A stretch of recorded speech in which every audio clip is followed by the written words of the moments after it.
Now, you guys hear it? This meeting is being recorded. Yes. Yes, ma'am. All right. Okay. So anyway, now let me share my screen. So we are going to actually pick over from what we left over last time. We're going to do chapter 6, mainly talk about the topic on Bayesian belief networks. So let me share my screen. Dr. All right. Chen, So my screen, I need to get to. Doctor, Yes. do you accept if we submit the bonus section of the programming assignment, because it has already passed the due, but I couldn't look at the bonus section. If I submit it, do you accept or and? Okay, you are saying you haven't submitted. You want to submit it now, like that? I have submit the assignment, programming assignment, but I couldn't do the bonus section. There is a bonus section, right? Yeah. And I Okay, couldn't. so you anyway you submit the regular one, but Yes, didn't ma'am. submit. Okay. Yeah, you still can submit. Yeah. Although late submission, of course we do assess the penalty. Like each day late we take off 10 points, but it's still better than nothing, right? Right? Yes, but it Yeah, it is not gonna affect the overall score, right? Because this is the bonus section. that's bonus, right? If you get it done, then looking for my chapter 6. Okay. Anyway, yeah, sure. Because if you get that part done perfectly, you get up to 30% off. Now, if you submit today, you get 1 day late, right? So you get 10% of that off. Okay. Right? Okay, so you get 3 points off the 30. So that's still better deal than nothing. Okay. So even if your programming assignment is late for the regular part, I still accept it within 3 days of the due date. Okay. So if you submit the regular part today, and I think that most of the people in the class have submitted. Anyway, yeah. So within 3 days of the due date, you still could submit with 10 points penalty or 10% penalty for each day late. All right, I hope that's clear. Yeah? Yes? Come on, some Yes, of ma'am. you. All right. Yes, ma'am. Okay. All right, then let's proceed. As you. Oh.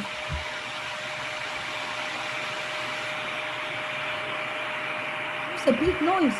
Is it from my computer or from someone? Everybody, yeah, please, mute your microphone before unless you're speaking or asking questions, but I do strongly encourage you guys to ask questions. So as you can see from the topics, we have finished, the naive-Bayes classifier, and we look at the learning over text data and so on. So the next 2 things left will be just Bayesian belief networks and the expectation maximization algorithm. As I said, I'm gonna skip the last item, the EM algorithm, but we're gonna look at Bayes belief networks. All right, so I'm going to scroll down the screen quickly. All right, as I am doing this scrolling down, let me ask you, do some of you hear about, Bayes belief networks already? If so, can some of you tell us what's your understanding of the Bayes nets or Bayes belief networks? Do I hear someone volunteer? No? What was the question, ma'am? Question is, have you guys heard about Bayes belief networks or Bayes nets?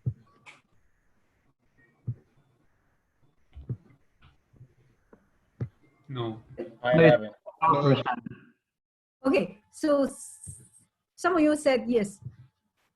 Can you tell the person, who said you had some idea, what is it?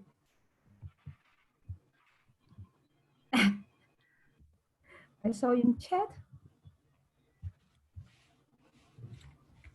Anyway, that's all right. Essentially, Bayes belief networks, as you hear from the name, it's a network, right?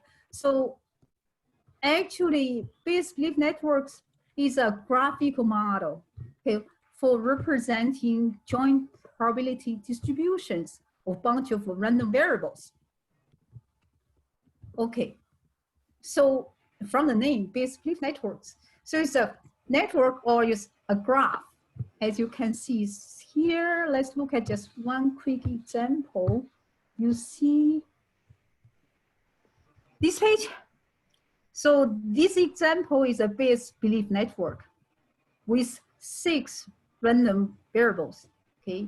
And here, actually, each random variable is a Boolean random variable, like storm, okay, lightning, campfire, and so on, okay? So Bayes belief network is, okay, consists of, as you see here, it's a directed graph. Okay, and this graph, obviously, if you look at it, do we see any directed cycles? The answer is no, right? There's no directed cycle. So Bayes belief network, okay, has, if you can see, it has 2 parts. All right. The first part, of course, has a graph, okay, graph G. Like as you can see here, we have a graph with 6 vertices. Okay, so each vertex represents a random variable. And here the random variables are all Boolean, but you don't have to have just a Boolean. For example, you could have a variable like color of a car, for example, okay, which can take, for example, 10 values. That's possible. But anyway, this example is a simpler illustration. So we have a graph with n vertices, each represents a variable, and the arcs are directed, right? So the arcs, basically, you can intuitively think of that as representing the dependencies, okay, or causal relationships between random variables. For example, as you can see, the arc, you know, from storm to lightning. Okay, so well, you can see, well, you know, lightning could be caused by storm, or storm leads to lightning. Okay, and also the campfire could be caused by storm, could also be caused by the bus tour group. Somebody somehow smoke a cigarette and forgot to, you know, to make it, you know, put it out, and therefore that could come, you know, to a campfire. All right. So anyway, so the graph itself tells the random variables and their dependencies, and we'll see later about that. Okay. And the second part of the Bayes belief network, actually, as you can see here, the example here. So essentially, that just shows this is so-called, okay, conditional probability distribution table, or CPD table. So what this table shows, okay, this is associated with this node, okay, campfire. So for a belief network, okay, each node, each random variable node is associated with such a table. So what does these tables tell us? As you can see here, capital S and the B are abbreviations for the random variable storm and the bus tour group. Okay, so this is representing, okay, the conditional probability distribution, namely, what's the conditional probability of C being true given, okay, there's a storm, that's a bus tour group, so that probability is 0.4. Of course, you know, the opposite, if the campfire is not true, is 0.6.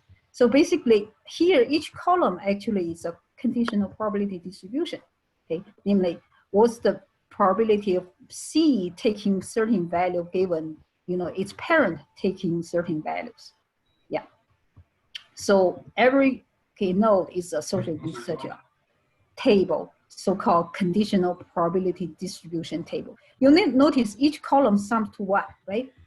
Because given its parent specific value, like S is true, okay, bus is false, okay, and your C or not C is either true or false. So the total probability for each column sums to 1. So in a sense, you could represent this table actually easier by actually dropping the last row, right? The second row. namely just 1 minus the top row. Yeah. Okay. So anyway, so now we have a general intuitive idea, right? So what is a base belief network? Okay, so it's a graphic model with a graph, okay, a plus, okay, the conditional probability table values. Yeah, conditional probability distribution table associated with each node. So we're okay with this concept? Yes, ma'am. Oh, Yes. Yes. okay, so if somebody asks you, tell me what's Yes, a yeah. base belief network? Well, there's a directed graph. It has no directed cycles because you have to say somebody lead to some reason, quick cause, lead some consequences. So you don't have a circular situation. So it's a so-called DAG, directed acyclic graph. Okay, and then there's this conditional probability table. So yeah, and then we'll talk about the conditional independence and so on, those issues just a moment later. All right. So now let's go back to actually the slides. Okay. So what's the purpose, okay, to study base belief networks now that we have a rough idea of what it is? So in a way, you can say base belief networks actually strike a balance between, okay, the two extremes. Namely, one extreme is, the naive Bayes assumption, like, every other variable is conditionally independent given, for example, the class, right? The attributes are all conditionally independent once you know the class label. So in a way, so everybody except, given the one, everybody is conditionally independent of everybody else. So that's the extreme. Okay. So that's one extreme. The other extreme is you don't have any conditional independence assumption.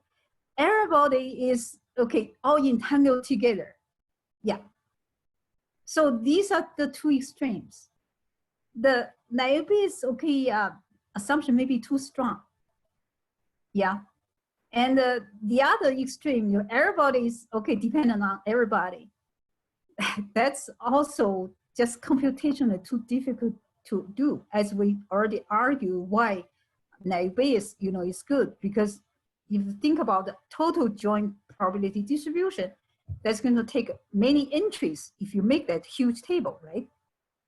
All right, so Bayes belief network in a way is actually coming in between to say, oh, we don't assume everybody's, is dependent on everybody, but we don't assume everybody is conditionally independent of everybody either. So we make something in between. We take a compromise. Okay, so the compromise, so as you see, the first two places, naive Bayes, okay, is too restrictive assumption, too strong assumption. The other ones is, well, everybody is dependent on everybody. That's intractable or impractical because there are just too many entries in your probability table. So the Bayes belief network comes in between these two extremes to say, well, let's allow some, conditional independencies, but we would still allow some variables are not, okay, conditionally independent. So we do not go either extreme. So that way, hopefully we could still have, a smaller, okay, low expense representation for the joint probability distribution. Okay, we can still capture more dependencies than the naive Bayes. So that's really, in a way you say, well, what's good about naive Bayes, the Bayes belief networks. And this also allows us to combine prior knowledge because, we can specify or, we can estimate from data the prior probabilities. And also we could also use the knowledge to set some of the conditional probability tables. Okay. And this has been used actually pretty widely. So here is the notion of conditional independence. This is an important concept. Actually, I also have some notes in OneNote. Yeah, yeah.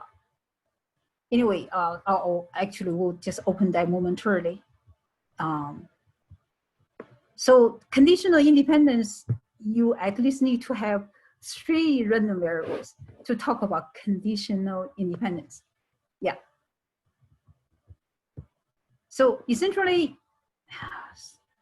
yeah, that somehow the PDF didn't show the complete right extreme. Anyway, so you see X, Y, Z. So we want to say X and Y, they are conditionally independent of each other given Z. Okay. If once we know Z, okay, then the random variable X takes values is independent on whatever value Y takes. Namely, for all possible values of X, Y, and Z, the conditional probability X takes value X sub I, okay, given we know Y takes value Y sub J, Z takes value Z sub K. If we can take the part, okay, Y out, or this conditional probability with Y in the conditional part, we could throw that away to say, well, that's just equal to the conditional probability of X takes value Xi given Z takes value Zk. So Y doesn't matter. So in the compact form, we could write, okay, this way, namely, the conditional probability of Y, X given Y and Z together. We could throw away Y in the conditional part to say, well, X is not dependent on Y anymore once we know Z. Okay, so therefore the left-hand side is equal to the right-hand side. And what you want to notice is actually this definition, okay, the position of X and of Y actually are symmetrical. Namely okay, this expression, okay, if you switch the position of X and Y, namely if you actually write, so let me try to write something using my, yeah. So if you write this, you have this expression, conditional probability X given Y is equals conditional probability X given Z. So from this, you could actually derive the conditional probability for Y given X and Z together is going to be equal to the conditional probability of Y given Z. Okay. Yeah, so from the first one, you could derive the second one. From the second one, you could derive the first one because their positions are symmetrical. This is actually also, these two are also equivalent to this condition. Namely, the conditional probability for you want to know about X and Y together given Z. Okay, so this actually equal to the conditional probability for X given Z multiplied by the conditional probability of Y given Z. So any of these 3 conditions actually are equivalent. In the sense, from any one of them, you could derive the other 2. Okay, so that's essentially the idea about conditional independence. All right.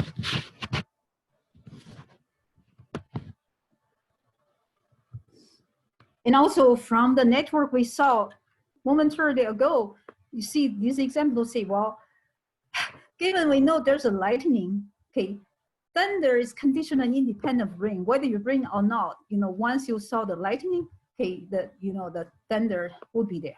Okay, so once we know, so this is your Z, and the thunder and the rain are your X and the Y's. You can take away the the rain from the conditional part. Just look at this one. All right.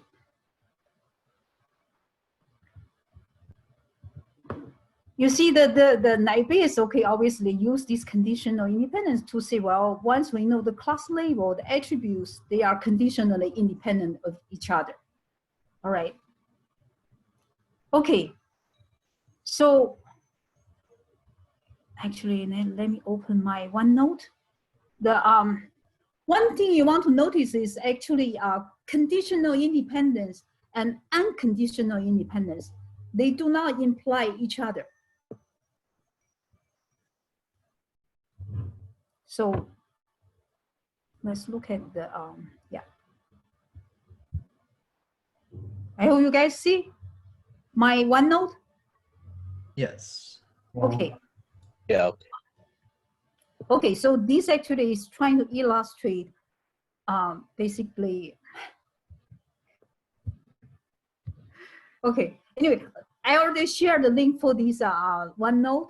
Following the same link, I think you should be able to see all of my notes here. Okay, so this is just trying to say, well, conditional independence does not imply unconditional independence. All right, and also from unconditional independence, you couldn't derive conditional independence either. Okay, so that's one thing I want to let you guys, okay, see.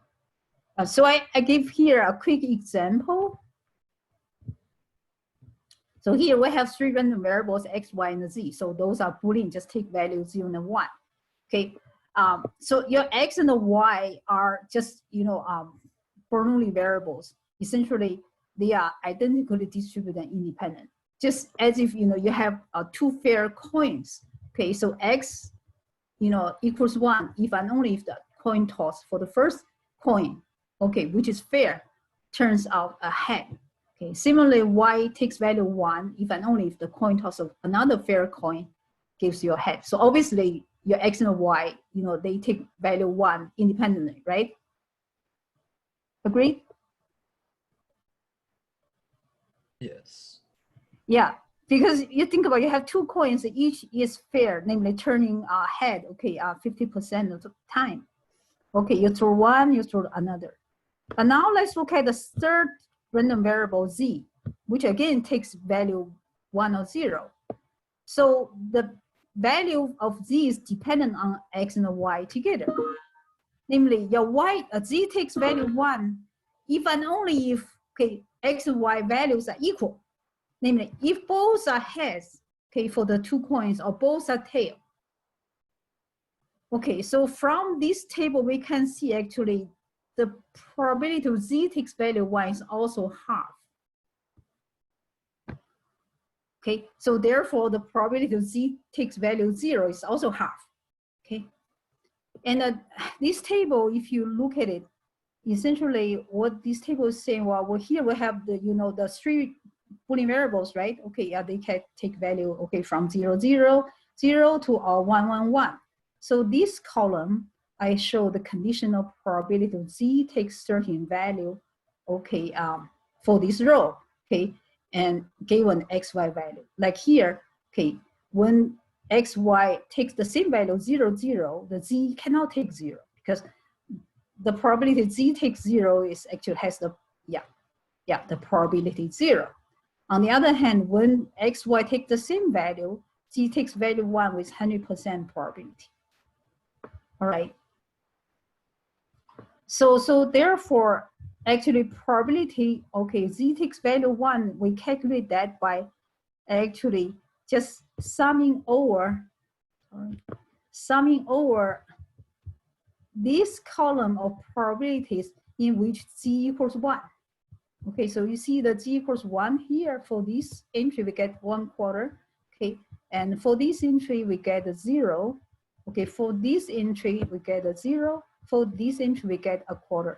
So that's again 1/4 plus a 1/4. That's half. That's how we derive this probability value. So z takes value. Okay, z equals 1 has the probability half as well. So this actually gives you the formula, namely the probability z takes value 1 is summing over all the possible xy combinations. Okay, as you can see, the probability of xy times the conditional probability from above. So we get that. Okay, so now the following was actually trying to argue the unconditional independence of x and the z and the y and the z. And indeed, that's the case. Yeah, namely, the probability of z given x, okay, is equal to the probability of z, namely x and z are unconditionally independent. For example, for z equals 0, okay, probability of z equals 0, x, okay, takes any values equals to a ratio, right? So the numerator is the joint probability of x, okay, and the z equals 0, and the denominator is probability of x. So for x equals 0, as you can see, we have this joint probability. Yeah, x takes value 0, z takes value 0, okay, and the denominator for probability x equals 0, we know that's half. Yeah, so we plug in the value, so the half is probability, okay, x takes value 0, and the numerator, as you can see, we have the probability x0, z0, y0 plus probability x0, z0, y equals 1. And that's what we get. Yeah, because the first probability here, okay, all three take value 0, that probability is 0. Okay, and for the second, okay, item on the numerator, x is 0, y is 1, z takes 0, that probability, okay, a joint probability is a quarter. Okay, so therefore you do this math, you get, okay, so the probability of this conditional probability z is 0, okay, x given x is 0 is, okay, equal to the probability z equals 0. So z takes value 0 does not depend on what's the value, okay, whether x takes 0 or not. Yeah. So therefore, from this argument, what we show is actually your x, y, x, z, y, z, these three pairs, they are, each pair, okay, are unconditionally independent. But however, for conditional independence, okay, now x and y, they are unconditionally independent. However, now we know z, okay, they are no longer, okay, conditionally independent. For example, once we know, okay, yeah, y is 1, z is 0. Okay, so the probability to x takes value 1 has to be 0. Yeah, because z takes 0 when x, y values are different, right? So now we know y is 1, x has to take value 1, value 0 to be different. Yeah, so this probability, conditional probability is 0. Now, if we take the, okay, the y part out, okay, that conditional probability actually is half. So obviously, these two probabilities are no longer equal. Therefore, we cannot take the y out. So as you can see, the x and the y are no longer, okay, independent. Yeah, given we know z, x, and y are conditionally dependent. Yeah. So the later part, those arguments essentially the same. So one could actually draw the base split network. So it looks like this. You have the x and the y. They are together will give you actually determine cause the value of z takes certain values. And the condition probability distribution table looks like this. Yeah. All right. So therefore, I hope through this example, we saw, okay, absolute or unconditional independence does not imply conditional independence. Yeah, one could easily, of course, construct examples, which I didn't have time to do the construction. Yeah, namely, the conditional independence does not imply the opposite either. All right. So now let's go back to the chapter 6.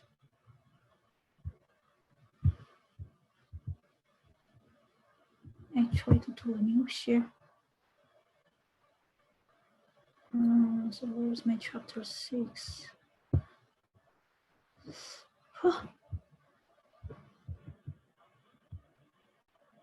Okay, my chapter 6.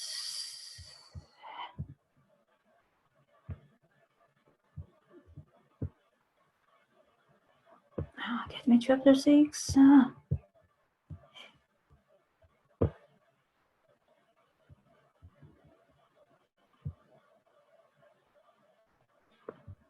All right.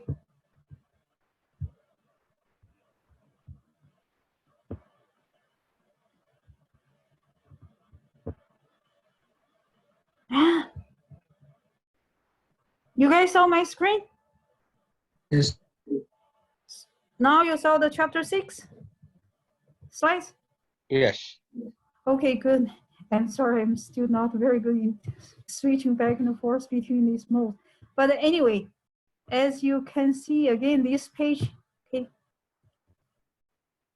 So actually the network topology actually specifies, okay, it's so-called local semantics. So each node, so what is the so-called local semantics? Each node is conditionally independent of its non-descendants given its parents. Okay, so therefore by just, without looking at those numbers, okay, just look at the topology, just look at the graph structure, we could say a lot of things. Yeah, for example, you know, suppose we know storm, we know the value of storm and the bus tour group, either true, false, you know, and so on. So now campfire, all its parents, okay, knows values are known. So given its parents' value, this, okay, variable is conditionally independent, is non-descendants. So what are its non-descendants, which are also non-parents? Can you guys tell me? So lightning is a non-descendant of campfire, right? And also thunder. So these two variables, okay, they are going to be conditionally independent of campfire, given we know storm and the bus tour group. Okay, but these descendants, we cannot see that. All right, and then similarly, you know, once we know storm, okay, so given storm, lightning, now we know all its parent node, right? Lightning is conditionally independent of its non-descendants. So what are they? Bus tour group and campfire, right? Yeah. I hope that's clear. So if I give you a question like this in the exam, to say, you know, suppose, you know, given this topology, all right, you know, given this topology, if I know the value for storm, either true or false, so lightning is conditionally independent of whom? You should be able to tell me, okay, bus, right, and campfire, because they are, okay, non-descendants of lightning, correct?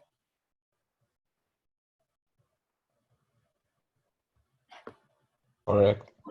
Correct, ma'am. Yeah, so therefore, you know, like for example, you say, well, still given storm alone, lightning and the campfire are conditionally independent of each other, but we didn't get all parents of campfire. But you could argue from the perspective of lightning, because once you know storm, we know all the parents of lightning, right? So by this definition, you know, given its immediate predecessor, namely its parent, okay? So we know all parents of lightning. Therefore, anybody who is not descendant of, okay, lightning, okay, and of course not a parent either, okay, then that node should be conditionally independent of these. Therefore, we know these are the two non-descendants, yeah, of lightning, and yeah, also not the parent. Therefore, once we know, okay, storm, these two guys are conditionally independent of lightning. All right. So now, for example, if I say, well, given, okay, lightning and campfire, okay, can we say, you know, forest fire is conditionally independent of something? Can you guys think? Thunder. So this guy has three parents. We only gave two of them. So suppose we know lightning is true, campfire is false. Okay, can we say this guy is conditionally independent of some other node? The answer is no. You know, if you want to argue from this guy's perspective, okay, yeah, that doesn't work. However, now we know lightning and campfire, right? So that's all the parents, that include all the parent node of thunder, isn't it? Right? Because thunder has only one parent. So we know thunder's parents. So anyone who is not direct parent, who is not also descendant of thunder, because thunder has no descendant. So therefore, except, okay, lightning, okay, any other node is conditionally independent of thunder given lightning. Yeah, so therefore we could still argue, okay, given lightning, thunder, and the forest fire are conditionally independent. You see that? So the reason that forest fire The reason is wouldn't- not because forest fire's parents, okay, 2 of the 3 is given, but that's because thunder's all parents are given. So you argue from the perspective of thunder. Yeah, so these guys, all parents are given, therefore this guy, any of his non-descendants, namely these 4 nodes, yeah, okay, are conditionally independent of thunder given lightning. So you don't have to argue just from one guy. You could argue from the other guy. Okay, so that's one thing you want to keep in mind. I had a quick question. Yeah, sure. So the reason you couldn't determine anything from forest fire was because you only knew 2 of the 3 parents? Right, because you are given only 2 of the 3. If if all of those are given, for example, if you know storm, you know lightning, you know campfire, their value does not have to be all true. Okay, so you know their specific value. Then okay, these guys, all parents are given. So you can say, well, these guys conditionally independent any other non-descendant, because this guy has no descendant. Then you just say any other node than these 3. So these guys conditionally independent. So namely, forest fire is conditionally independent of bus. Okay, forest fire is conditional, of thunder. So that's argued from this guy's perspective. But I was just illustrating, even if you only know these 2, because these 2 includes all parents of thunder, you could still argue from thunder's perspective to see, well, you know, given these 2, thunder and the forest fire are still conditionally independent of each other. Yeah. Namely, between a pair of random variables, you know, as long as one of these 2, okay, has all its parents given, okay, then, okay, and also these 2 have no descendants relationship, you can say they are conditionally independent of each other. Okay. So the previous slide, when we say, well, you know, each node is conditionally independent of its non-descendants given the parents. This is actually the so-called, local semantics. Namely, you just need to look at this node and its parents and look at, you know, all its non-descendants. Okay, so just from this parents information, you can, know its conditional independence with others. Now, the so-called global semantics, actually I have on one page of on my notes to talk about it. So the global semantics of Bayes belief networks, what does it represent? So it represents joint probability distribution over all variables. Yeah. So here we have 6 random variables. So this network with this topology and with those tables associated with each of the 6 nodes, represent the joint probability distribution over these 6 random variables. So this is, you can see that's the so-called global semantics of Bayes networks. Namely, they together represent the joint distribution. So in symbols, the probability of y1 to yn is equal to the product. You have n terms because you have n random variables. So the in each of the product term, multiplication term, you have the conditional probability for this node yi given its parents of yi. Yeah. I have a question. So whenever given campfire, so going back to the example that you gave before, campfire, lightning, forest fire is independent from thunder, or it is dependent from thunder? Forest fire and thunder are conditionally independent. Okay, remember the keyword conditional. Yeah, but I think it's not clear for me. Well, so whenever you say like conditionally independent, what does that mean? Okay, good question. Conditionally independent. Let me try to iterate using these graphics. Writing on this PDF. Okay. So conditionally independent. I get here. Make sure I don't throw away my laptop to the floor. Anyway, so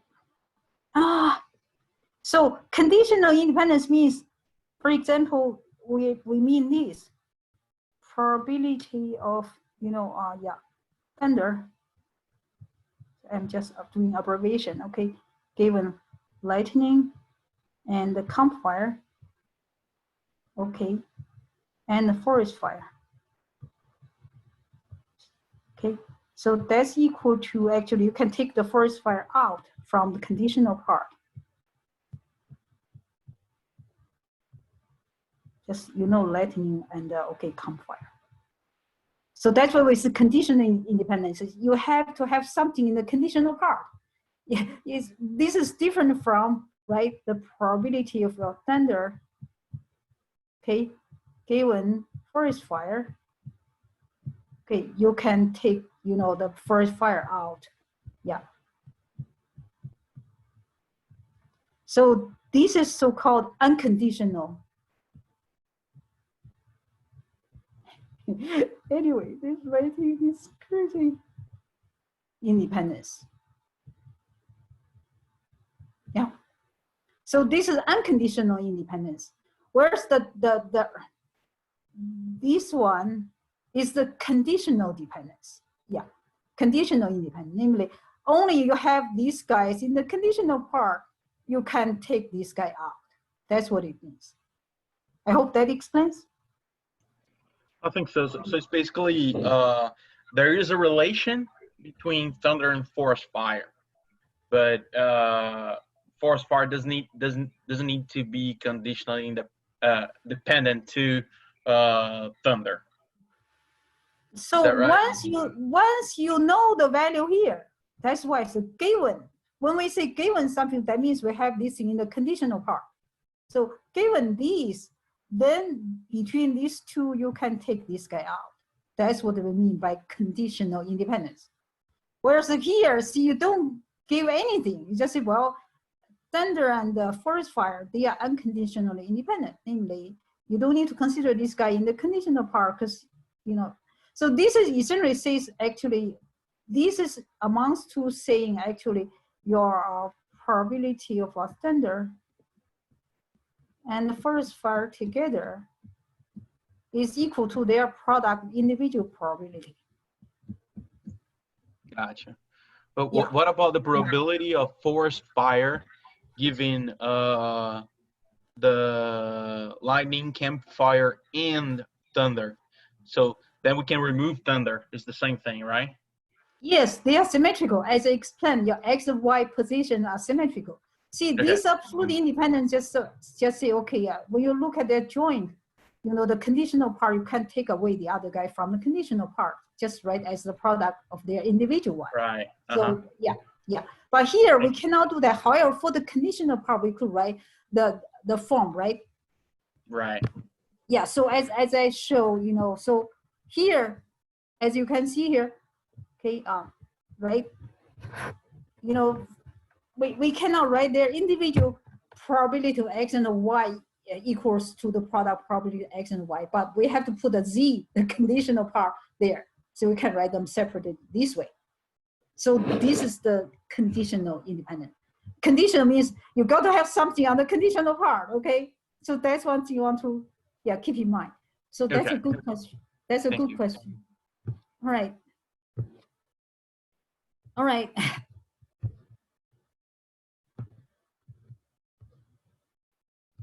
So they together represent a joint probability distribution. So what is good about, this joint probability distribution? Okay, what is good about using this one to represent a joint probability distribution?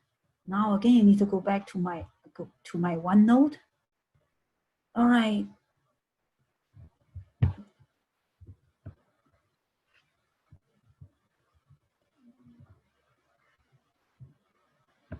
So where did I see the advantage? Yeah. All right. So you saw my OneNote? Yes. Okay, so here what I'm trying to say is what is good about having the conditional independence in Bayes belief networks. Okay, so it allows us to better model the relationship among the random variables. As I said earlier, balance between, okay, the extreme cases, you know, total conditional independence, like the naive Bayes classifier situation, or the full dependency. All right, so here, so we could represent, okay, the joint probability distribution in a kind of a fractured or decomposed representation, so reducing the number of probability table entries, yeah, from 2 to the n, in case you have, you know, only Boolean random variables, from 2 to the n to n times 2 to the k. Okay, so k here is the maximum number of parent variables any node can have. Like, for example, if you have, okay, 100, okay, variables in your network, previously you have 2 to the 100 many entries, which is obviously very impractical to represent. However, if you say, well, 100 times 2 to the, okay, 5. Okay, so each node has at most 5 parents. Then this is much smaller, right? So therefore, if your k is much smaller than n, okay, and you know, for your network, namely each node has at most, for example, some small number of parents, then your representation for the joint probability is going to be much more compact, isn't it? Right? Because imagine 2 to the 100 versus 100 times 2 to the 5. Yeah. So that's a huge reduction. Because remember, you basically, n is about, you have n nodes, and each node has a table at most this size. Okay. But previously you have a huge table, like I showed you earlier. I have 3 variables, x, y, z, right? So my table has, okay, 2 to the 3, 8 entries. But imagine if your n equals, okay, 150. That's a very huge table for representing probability. Yeah. All right. So actually we could go either the chapter 6 slides or just look at, for example, my OneNote writing. Yeah. So about, of course, here we are talking about machine learning, but I don't think we have a lot of time to talk about how to learn Bayes belief networks. So obviously, to learn a Bayes belief network from data, and also possibly plus from your knowledge, expert knowledge, obviously there are at least 2 situations, right? One is we assume that the graph structure is already known. Okay, you know, the arcs, you know, the edges, direct edges already know. We have the G already defined. Then we just need to learn the parameters, or the so-called, okay, conditional probability distribution tables. So that's relatively straightforward, right? Can you guys think about how actually we could learn each of the entries? You know, those are probability values. Can you imagine you have lots of data about those variables, you know, their values and so on. So how you're going to learn those probability entries? Can you think of that kind of similar to like we learn the probabilities when we do the naive Bayes classifier learning?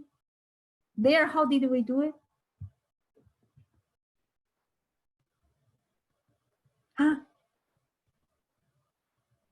For the naive Bayes classifier, how did we estimate those probabilities? We estimate that from data, right? Right? For example, how do we estimate the probability given it's a spam? Okay, we see the word luxury. How do we do that?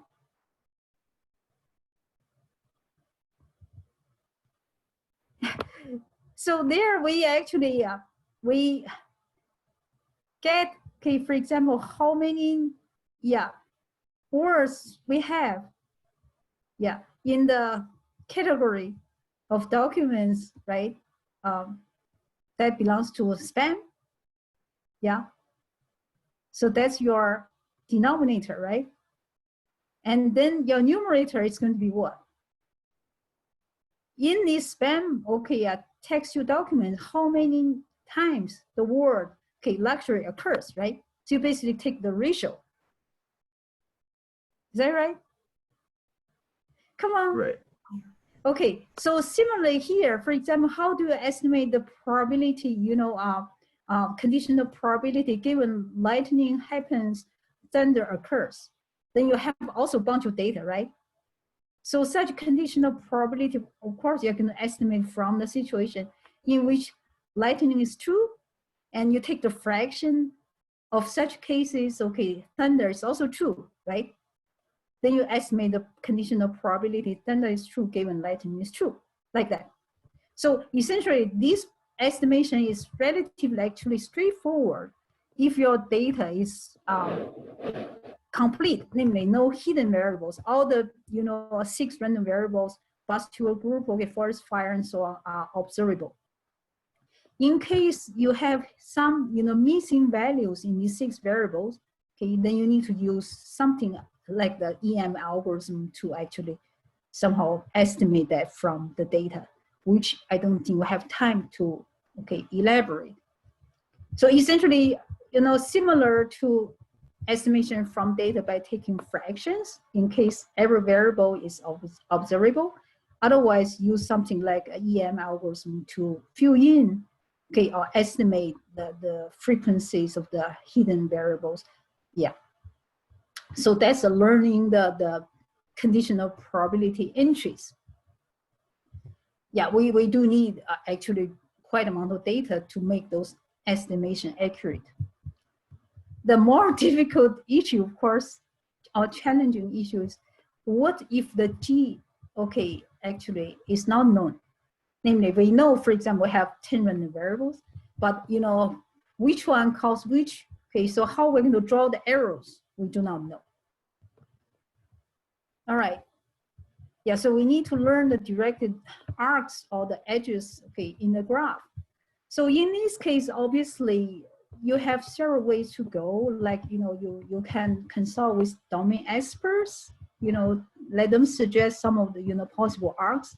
But you could also, estimate, okay, do a heuristic search to actually see which, okay, arcs actually are more likely justified by the data, and using some criterion function to see based on the data which arrow from this particular variable x, okay, to y or to z, okay, are more likely, and so on.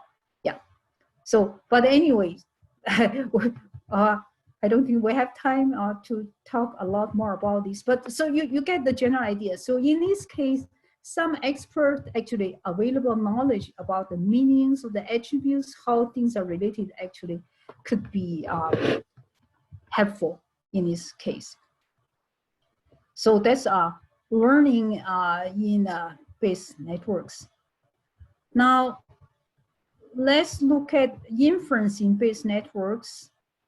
Actually, the chapter 6 slides also said that in general, the inference problem is computationally hard. It's an NP hard problem. But anyway, so we still try to get some understanding about how this inference would go.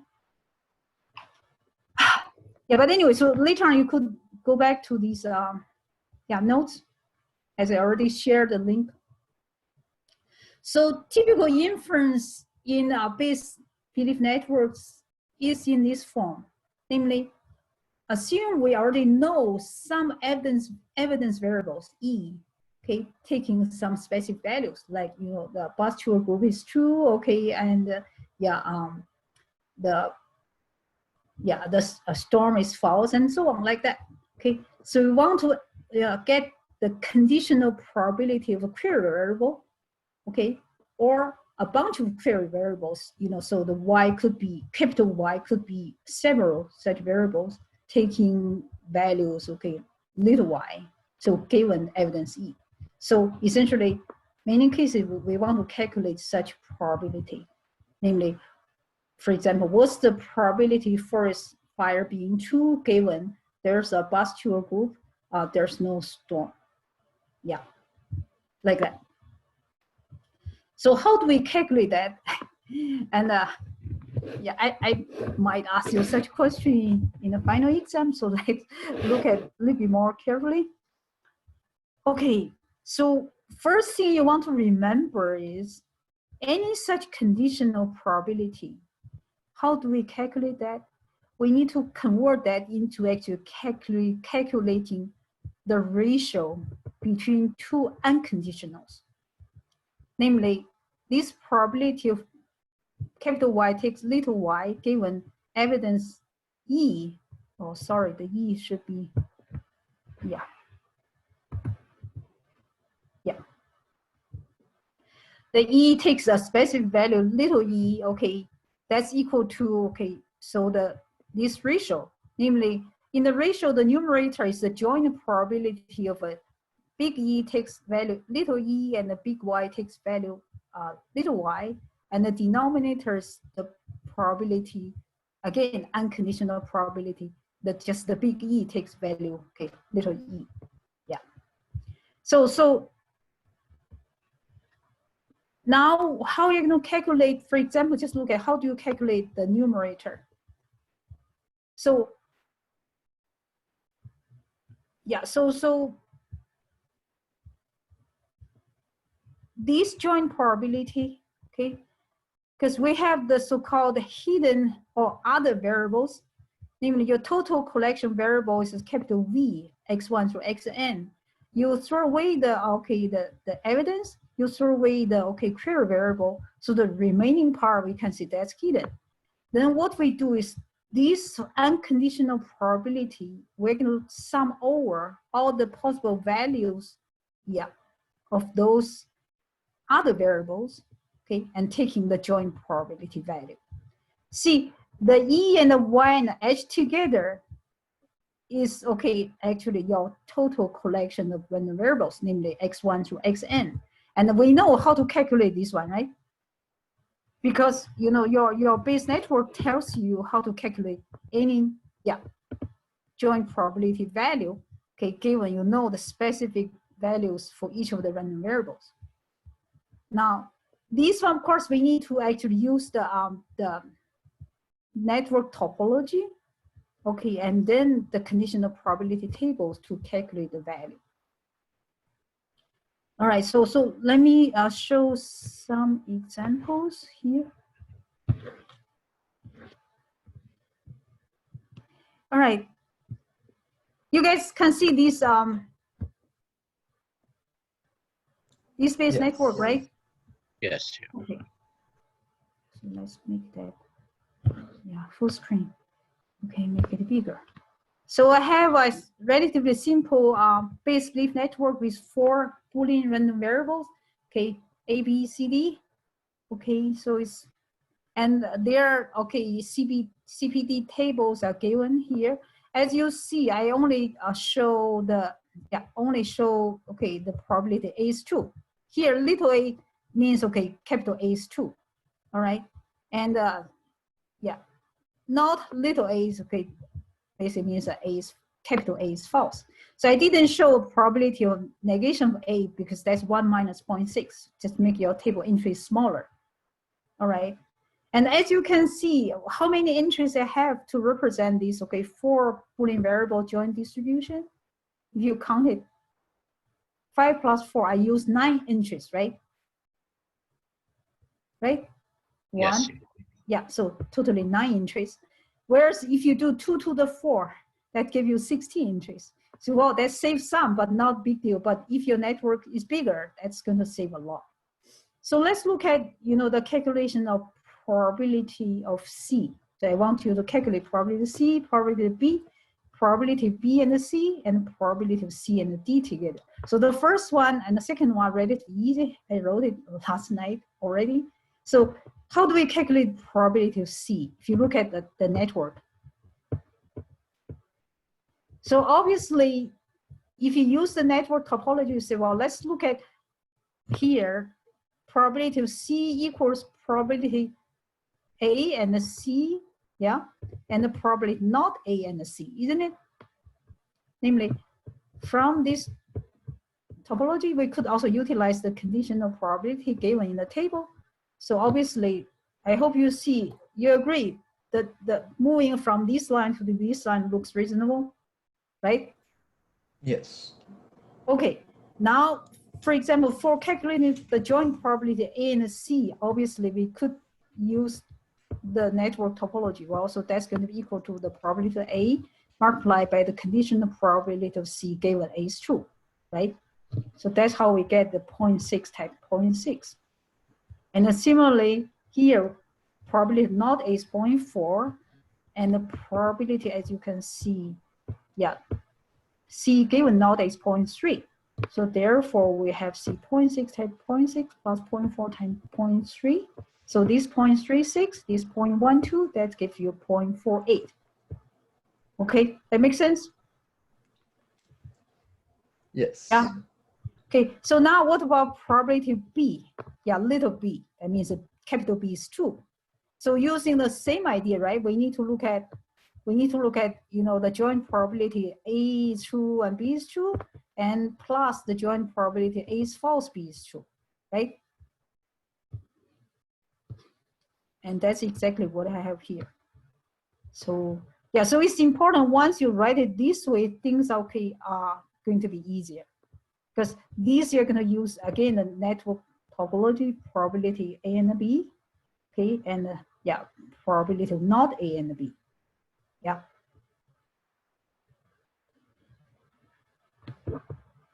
Yeah, so probability A and B, 0.6 times 0.4, right? And probability of not A and B is 0.4 times 0.8. See that? Yeah. So 0.6 times 0.4 plus 0.4 times 0.8, that's 0.56. All right, so these are relatively easy, right? So now let's look at the little difficult one. How much time I have? I lost track of time. What time we have? It's 1:09 right now. Okay, okay. Yeah, press for time. If I couldn't finish, we'll just post the rest of the, you know, like probability of B and C and probability of C and D. Okay, yeah. So let's do the probability of B and C. Yeah. Oh. I need to move down. I need to have more space. Okay. So anyway, so let's do. Okay. So anyway, let's do, yeah, probability B and C. Actually, probability C and D are going to be the most difficult part. But anyway, so let's do probability B and C. Okay.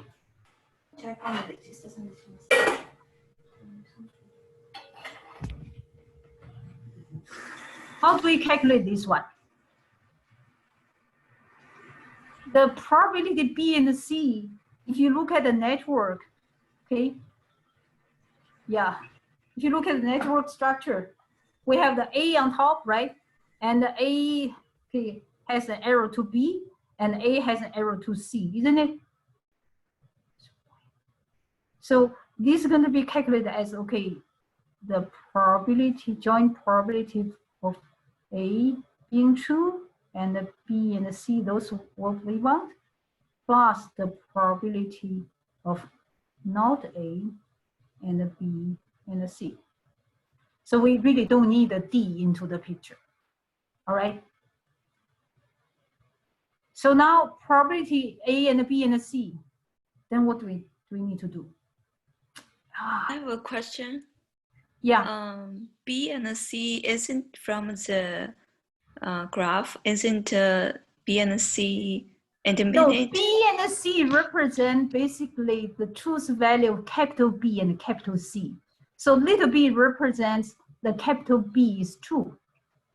Okay, and little c represents the capital C being true. Because I just want to differentiate between a random variable, which could take true or false, right? To its value. Okay, so similarly, this little a represent essentially the proposition, the capital A is true. I hope that's clear. So that's how you make the connection between this one and your network. Yeah. Mm-hmm. All right. So anyway, so now let's try to calculate probability. So probability A, okay, B, C join together. If you use the network topology, you obviously start from A, right? Probability A times, okay, probability of B given A times probability of C given A. See, if we don't have the network, we need to put on the third one, okay, probability C given A, we need to put a B in the conditional part as well, right? But because of network, we do not need to. So you notice all these three entries are in our probability table, right? Yes? Yes. Okay, so therefore, then similarly, we have entry for the next one, the joint probability not A, B, and C. So probability not A times, yeah, probability of B given not A, and times the probability of C given not A. All right. Okay. So now we need to actually, I need to go, I need to go to the network topology. Now, if I put my hand here. Oh.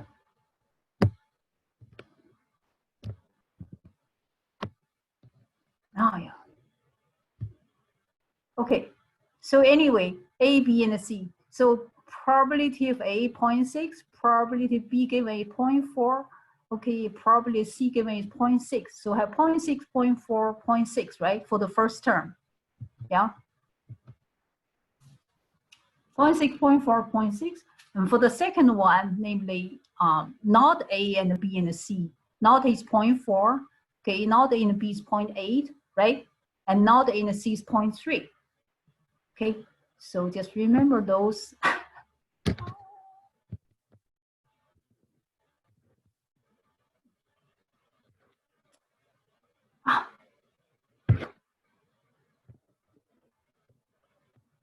So now let's go back to writing. So that's going to be 0.6, right? And the conditional probability of a B given A is I think also 0.6. Anyway, so I have a 0.6, 0.4, and 0.6. Okay, and the probability not A is 0.4. And I think I have a 0.8 and 0.3.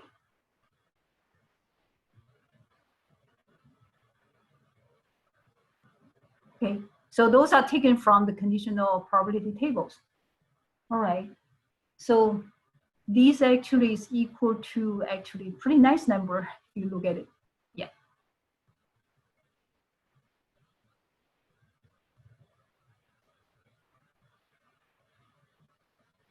Because if you do it, you can drag the 0.4 out, okay? And 0.4 times 0.36 plus, okay, 24, okay? So that actually is equal to, right, 0.24.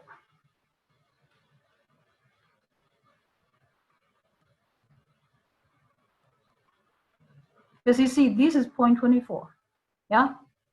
This is 0.24, and you have 0.6, 0.4, 0.6 times these, okay, add together, so that's exactly 0.24, isn't it? So that's your probability B and C. Yeah. All right, so we get this done. The next thing we need to calculate is the probability of a C and a D, right? So this actually is the more difficult one. So what we need to do is actually, we need to say, well, probability C and D, we could calculate that as the sum of probability of, yeah, B, C, and D plus the probability of okay, not B, C, and D. And C, we already calculated probability B and C. So the first one, probability B and C together could be calculated as probability of B and C together multiplied by the conditional probability of D given B, C. These we could look up from the table.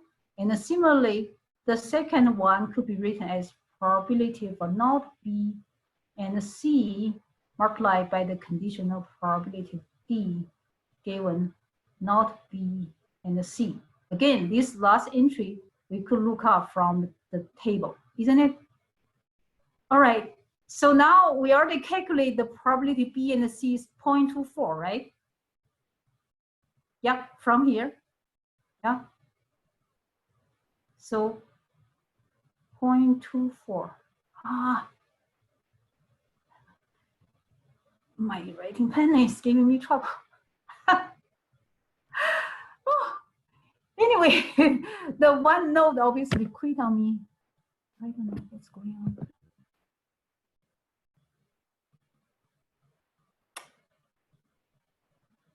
Okay. So no bad.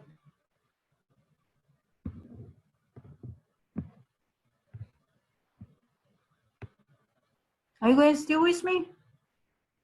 Yes. Okay, that's good. Yep.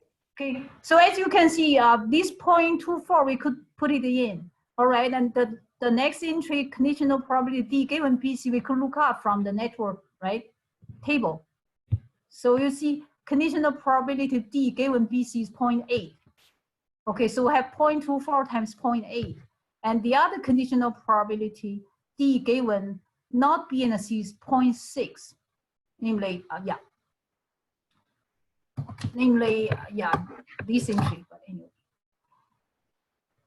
All right, so therefore, if you just go on, these writing pens gives trouble. So 0.24 times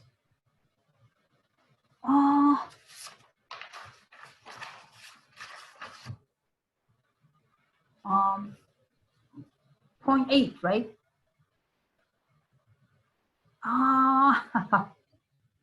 Again, the pen gives trouble. Yeah, so this is look up from the table. And now what about probability not B and C?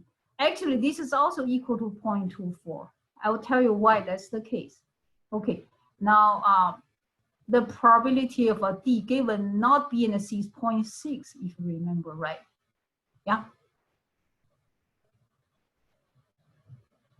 Okay, so these together, actually, these two multiplied together gives you actually 0.192. This is terrible.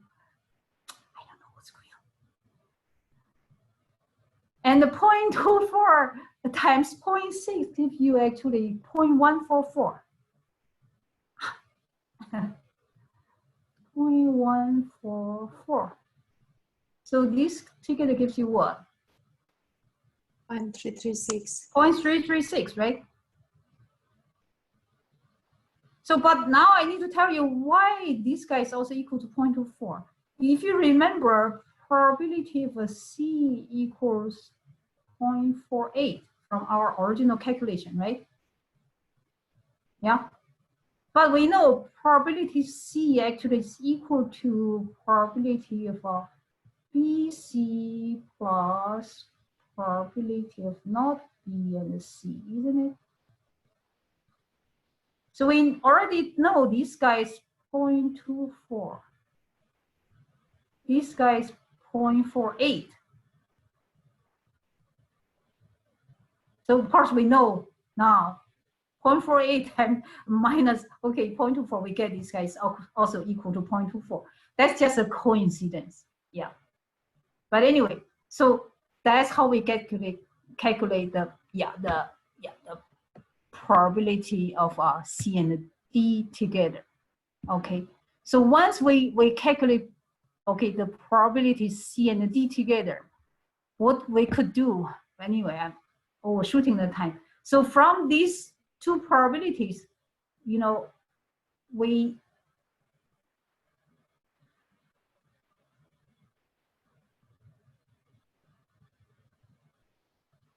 from these two unconditionals, we obviously could calculate the conditional, namely probability D given C. Yeah, so that's probability of C in the denominator, and the numerator is your probability of C and D, right? So now we know these guys' value, we also know these guys' value. So this is 0.48. Yeah, this is 0.336, right? Okay, so therefore, yeah, that's how you could calculate these conditionals. So you turn that into calculating the fraction of two unconditionals and so on. And also making use of the network topology is really essential for getting things to work. Because you see from this calculation, we try to calculate, you know, the probability of a C and a D. Okay, joint probability C and a D. We need to involve B in there. Okay, but to do that, we also need to get actually, you know, the probability B and C together. There, previous step, we involve the A there. So somehow the network topology is utilized for this purpose. Anyway, sorry for overshooting the time. I think it's high time to quit the class. All right. Anyway, so next class, if you want, we could still quickly go over maybe a little bit more about this calculation for those conditional probabilities and so on, because we might expect some of the questions like this from the final exam. Then we have to move on to chapter 13. I also post actually on the class webpage slides for supervised learning K-means clustering, but obviously we don't have time to cover that. You can just take a look at it, but that's not going to be included in the exam or whatever. Okay, so let's quit.